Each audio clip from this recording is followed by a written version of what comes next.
Hiya.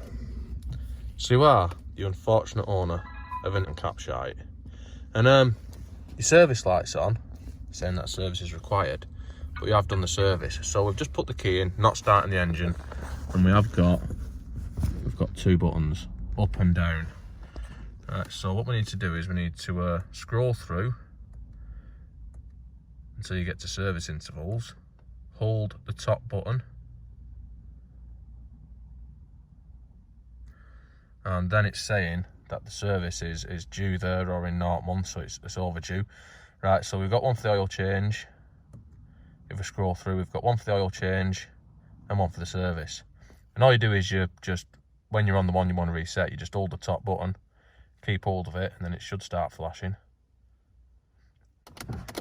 Just keep it down. And then now that is reset when it stops flashing. Go on to the oil change, same thing again, hold the top button. It should start flashing, it started flashing. 2-year oil change, 18,000 mile.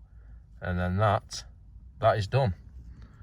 So now we should see the intervals are there. And if we start the car, we no longer have